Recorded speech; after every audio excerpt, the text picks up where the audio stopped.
اور نبی اکرم صلی اللہ علیہ وسلم کی ارشادات کی روشنی میں چند چیزیں آپ حضرات کے سامنے بیان کرنا چاہتا ہوں۔ اللہ کے محبوب صلی اللہ علیہ وسلم نے اپنی اس شان کو اپنے زبان کرم سے بیان فرمایا اور اپنی زبان رحمت سے بیان فرمایا۔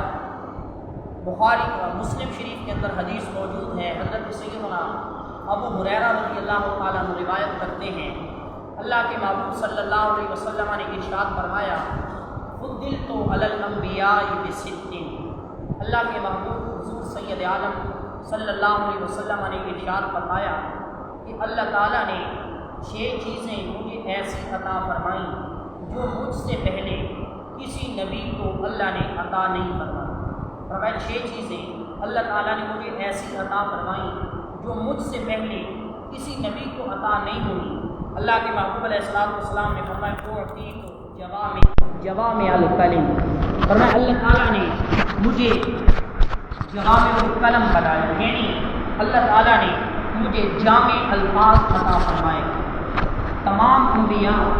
ان کے اندر صفت خطابت موجود تھی، اللہ تعالیٰ نے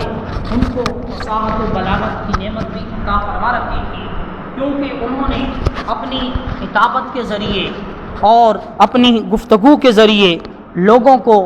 دین اسلام کی تبلیغ کرنی تھی۔ اگر ان کے انداز تکلم اور ان کی گفتگو اور ان کی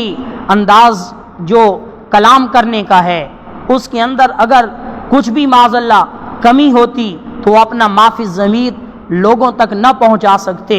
اس لیے اللہ رب العزت نے تمام انبیاء کو صفت خطابت سے نوازا، لیکن اللہ کے محبوب فرماتے ہیں اوتی تو جوامع الکلم، جیسی فصاحت و بلاغت اور جیسی کلام پر قدرت اللہ نے اپنے محبوب کو عطا فرمائی ایسی کسی نبی کو اللہ نے عطا نہیں فرمائی۔ اس لیے امام اہل سنت امام احمد رضا خان فرماتے ہیں تیرے سامنے دبے لچے فصحاء عرب کے بڑے بڑے، تیرے سامنے یوں دبے لچے فصحاء عرب کے بڑے بڑے، کوئی کیا جانے کہ منہ میں زبان نہیں بلکہ جسم میں جان نہیں۔ دوسرے نمبر پر فرمایا وَنُصِرْتُ بِالرُّعْبِ، فرمایا اللہ تعالیٰ نے روب کے ذریعے میری مدد فرمائی۔ حضور سید عالم صلی اللہ علیہ وسلم کی شخصیت بڑی باروب تھی۔ امام بوصیری صاحب رحمۃ اللہ علیہ فرماتے ہیں کأنہ وہو فرد فی جلالتہ فی عسکر حین تلقاہ وفی حشمی، فرماتے ہیں جب اللہ کے محبوب صلی اللہ علیہ وسلم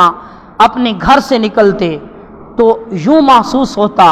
حضور ہوتے تنہا، لیکن اللہ تعالیٰ نے اپنے محبوب کو یہ رعب عطا فرما رکھا تھا۔ حضور علیہ الصلاۃ والسلام کی شخصیت کے اندر یہ وجاہت تھی، یوں لگتا جیسے اللہ کے محبوب علیہ الصلاۃ والسلام کے ساتھ لوگوں کا ایک لشکر موجود ہے۔ حضور تنہا تشریف لے آ رہے ہوتے، لیکن اللہ کے محبوب کی شخصیت کے اندر یہ رعب تھا، اور یہی سید الواصفین امام بوصیری صاحب فرماتے ہیں حضور علیہ السلام کے رعب اور دبدبے کو بیان کرتے ہوئے کہتے ہیں رات قلوب العدا انباء بیثتہ کنبات اجفلت غفلا من الغنمی، فرماتے ہیں اللہ کے محبوب کی جلوہ گری کا وہ رعب تھا کہ اللہ کے محبوب کی جلوہ گری نے دشمنوں پر اور کفار پر ایسی کپ کپی طاری کی کہ بے خبر بکریاں چر رہی ہوں، بکریوں کا ایک ریوڑ چر رہا ہو، اور شیر نکل کر جب شیر کی گرج وہ بکریاں سنیں، شیر نکلے اور شیر کی گرج کو وہ بکریاں سنیں، ان بے خبر بکریوں پر جس طرح کپ کپی طاری ہو جاتی ہے، سید الواصفین امام بوصیری صاحب رحمۃ اللہ علیہ فرماتے ہیں حضور علیہ السلام کی جلوہ گری نے بھی اسی طرح کافروں پر کپ کپی طاری کر دی۔ فرمایا وَنُصِرْتُ بِالرُّعْبِ، اللہ نے رعب سے میری مدد فرمائی۔ اور اللہ کے محبوب علیہ السلام نے تیسرے نمبر پر اپنی عظمت اور شان کو خود اپنی زبان کرم سے چوتھے نمبر پر بیان فرمایا، کہتے ہیں وَأُحِلَّتْ لِيَ الْغَنَائِمُ، اللہ کے محبوب فرماتے ہیں رب ذوالجلال نے مجھے یہ شان بھی عطا فرمائی کہ اللہ نے ہم پر غنیمتوں کو حلال کر دیا۔ مسلمانوں اور کافروں کی جب جنگ ہوتی تو جو مال کفار کی جانب سے مسلمانوں کو حاصل ہوتا اس مال کو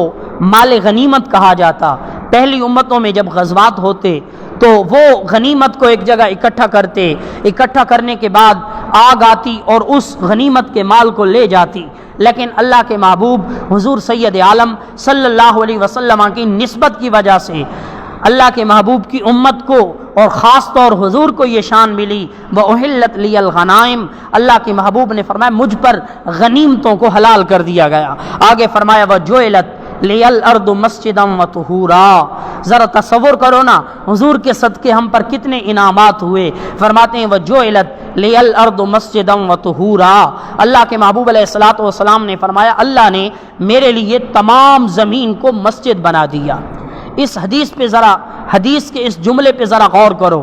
اب حضور علیہ السلام کا ایک غلام مسجد سے 1000 کلومیٹر سفر کے اندر ہے اور اس سے مسجد 1000 کلومیٹر دور ہے، اس نے نماز پڑھنی ہے تو وہ نماز کے لیے مسجد کو تلاش نہیں کرے گا کہ مسجد کے اندر جائے، مسجد تک جاتے جاتے اس کی نماز ہی قضا ہو جائے گی۔ حضور علیہ السلام کی